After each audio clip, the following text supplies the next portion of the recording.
আসসালামু আলাইকুম প্রিয় দর্শক। বাংলাদেশের প্রায় 15.5 লক্ষ সরকারি কর্মচারীর জন্য এই মুহূর্তটি অত্যন্ত গুরুত্বপূর্ণ এবং প্রতীক্ষার। দীর্ঘ 11 বছর পর নবম জাতীয় বেতন স্কেল বাস্তবায়নের যে প্রক্রিয়া চলছে তা এখন একেবারে চূড়ান্ত পর্যায়ে এসে পৌঁছেছে।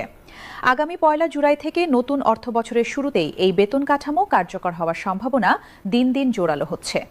আজকের এই বিস্তারিত আয়োজনে আমরা আলোচনা করব সর্বশেষ কী তথ্য পাওয়া যাচ্ছে, কর্মচারীদের মধ্যে এই মুহূর্তে কেমন প্রতিক্রিয়া বিরাজ করছে, সরকারের প্রস্তুতি কোন পর্যায়ে রয়েছে, বাস্তবায়নের ধাপগুলো কিভাবে সাজানো হচ্ছে এবং সবচেয়ে গুরুত্বপূর্ণভাবে এই পে স্কেল সাধারণ মানুষের জীবনে কী প্রভাব ফেলতে পারে। তো চলুন শুরু করা যাক। প্রিয় দর্শক, প্রথমেই বলি, এই মুহূর্তে দেশের প্রতিটি সরকারি অফিসেই একটাই আলোচনা চলছে, কবে আসবে সেই প্রতীক্ষিত প্রজ্ঞাপন। দীর্ঘ 11 বছরের অপেক্ষা এখন যেন এক প্রকার ধৈর্যের চূড়ান্ত পরীক্ষায় রূপ নিয়েছে। ঢাকার সরকারি কোয়ার্টার থেকে শুরু করে দেশের প্রত্যন্ত উপজেলা পর্যায়ের প্রতিটি অফিসেই কর্মচারীরা একে অপরের সাথে আলোচনা করছেন নতুন বেতন কাঠামোয় তাদের আয় ঠিক কতটা বাড়বে এবং সংসারের নিত্যদিনের চাপ সামলাতে এই বৃদ্ধি কতটা সহায়ক হবে। জাতীয় বেতন কমিশনের সুপারিশ অনুযায়ী সরকারি চাকরিজীবীদের বেতন করে প্রায় 105% বৃদ্ধির প্রস্তাব করা হয়েছে। তবে এই বৃদ্ধি সব গ্রেডে সমান হারে প্রতিফলিত হবে না। বিশেষজ্ঞরা বলছেন, শতাংশের হিসাবে সবচেয়ে বেশি সুবিধা পাবেন নিম্ন গ্রেডের কর্মচারীরাই, যা মূলত বেতন বৈষম্য কমানোর একটি সুনির্দিষ্ট প্রচেষ্টা হিসেবে দেখা হচ্ছে। দীর্ঘদিন ধরে নিম্ন গ্রেডের কর্মচারীরা যে বঞ্চনার শিকার হয়েছেন, এই প্রস্তাব তা কিছুটা হলেও পুষিয়ে দেওয়ার চেষ্টা বলে অনেকে মনে করছেন। সম্মানিত দর্শক, এবার আসা যাক বাস্তবায়ন প্রক্রিয়ার দিকে, জানিয়ে এই মুহূর্তে সবচেয়ে বেশি আলোচনা হচ্ছে। সরকার 3 ধাপে এই পে স্কেল কার্যকর করার পরিকল্পনা নিয়েছে। প্রথম ধাপে মূল বেতনের একটি বড় অংশ বৃদ্ধি করা হবে, দ্বিতীয় ধাপে অবশিষ্ট মূল বেতন সমন্বয় করা হবে এবং তৃতীয় ও চূড়ান্ত ধাপে বাড়ি ভাড়া, চিকিৎসা, যাতায়াত ভাতা সহ অন্যান্য সকল সুবিধা নতুন কাঠামো অনুযায়ী একযোগে কার্যকর হবে। তবে কর্মচারী সংগঠনগুলো এই 3 ধাপের পরিকল্পনার বিরুদ্ধে স্পষ্টভাবে অবস্থান নিয়েছে। তারা এক ধাপে সম্পূর্ণ পে স্কেল বাস্তবায়নের দাবিতে অনড়। তাদের যুক্তি হল, ধাপে ধাপে বাস্তবায়ন করলে প্রকৃত সুবিধা পেতে কর্মচারীদের আরও 2 থেকে 3 বছর অপেক্ষা করতে হবে। এই দীর্ঘ অপেক্ষা তাদের বর্তমান আর্থিক সংকট মোকাবিলায় কোনো বাস্তব সমাধান দিতে পারবে না। তারা বলছেন, মূল্যস্ফীতি যেভাবে প্রতিদিন বাড়ছে তাতে আজকের সমস্যার সমাধান আজই প্রয়োজন, 3 বছর পরে নয়। অন্যদিকে অর্থ মন্ত্রণালয়ের পক্ষ থেকে যে যুক্তি দেওয়া হচ্ছে তা অর্থনৈতিক স্থিতিশীলতার বিবেচনা থেকেই আসছে। তাদের বক্তব্য হলো, একসাথে এত বিপুল পরিমাণ অর্থ, অর্থাৎ বার্ষিক প্রায় 1,06,000 কোটি টাকা অর্থনীতিতে একযোগে প্রবেশ করালে মূল্যস্ফীতি নিয়ন্ত্রণের বাইরে চলে যাওয়ার ঝুঁকি তৈরি হতে পারে।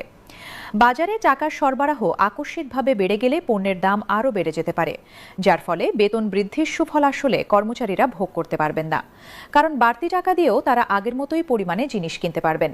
এই দ্বিমুখী যুক্তির মধ্যেই এখন সিদ্ধান্ত নির্ধারণের চাপ তৈরি হয়েছে।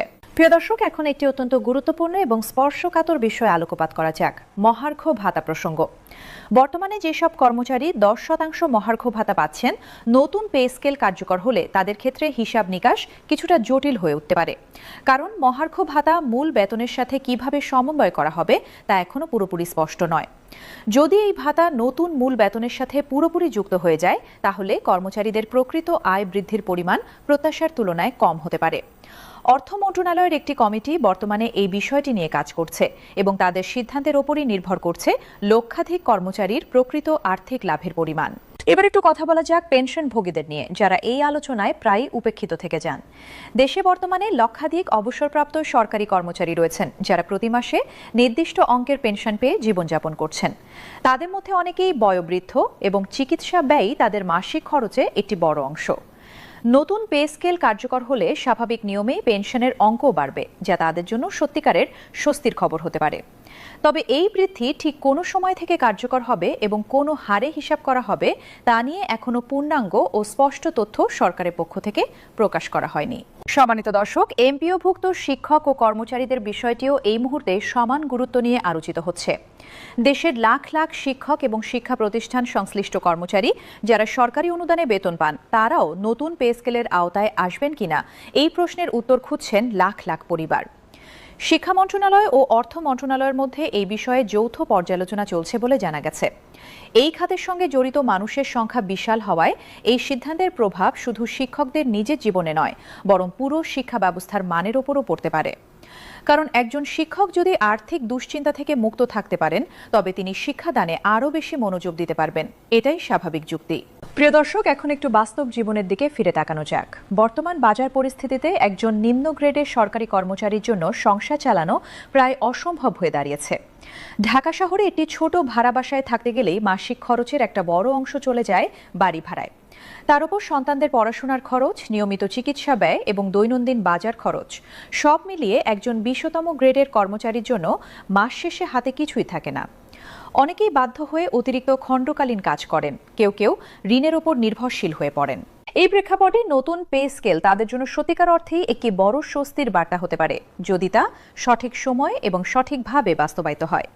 কিন্তু সমস্যা হলো, যদি শব্দটি এখন সবচেয়ে বড় উদ্বেগের কারণ। অতীতের অভিজ্ঞতা থেকে দেখা যায়, সরকারি সিদ্ধান্ত ঘোষণা হলেও বাস্তবায়নে প্রায়শই দীর্ঘসূত্রতা দেখা দেয়। বিভিন্ন প্রশাসনিক জটিলতা, বাজেট সংকট বা রাজনৈতিক পরিস্থিতির পরিবর্তনের কারণে অনেক গুরুত্বপূর্ণ সিদ্ধান্ত বছরের পর বছর ঝুলে থাকে।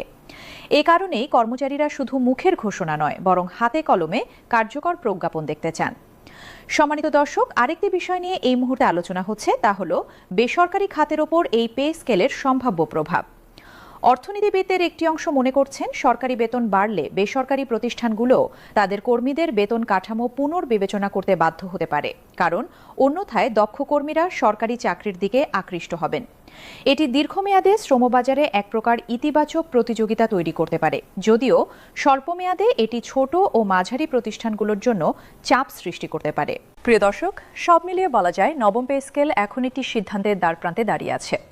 আসন্ন বাজেট অধিবেশনে এই বিষয়ে আনুষ্ঠানিক ঘোষণা আসার সম্ভাবনা সবচেয়ে বেশি বলে মনে করা হচ্ছে। যদি তা সত্যিই বাস্তবায়িত হয়, তাহলে এটি হবে বাংলাদেশের সরকারি প্রশাসনিক ইতিহাসে একটি গুরুত্বপূর্ণ মাইলফলক, যা শুধু কর্মচারীদের ব্যক্তিগত জীবনে নয়, বরং সমগ্র দেশের অর্থনৈতিক চিত্রেও দীর্ঘমেয়াদী প্রভাব ফেলবে। তবে শেষ পর্যন্ত একটা কথাই সত্য, যতদিন না সরকারি প্রজ্ঞাপন প্রকাশিত হচ্ছে, ততদিন কিছুই চূড়ান্ত নয়। আশা, প্রতিশ্রুতি এবং পরিকল্পনা, এই তিনটি শব্দের মধ্যেই এখন আবদ্ধ আছে 15.5 লক্ষ পরিবারের ভবিষ্যৎ। আমরা চেষ্টা করব এই বিষয়ের প্রতিটি নতুন আপডেট আপনাদের কাছে সবার আগে পৌঁছে দিতে। আজকের মতো এখানেই শেষ করছি। সবাই ভালো থাকুন, সুস্থ থাকুন। আল্লাহ হাফেজ।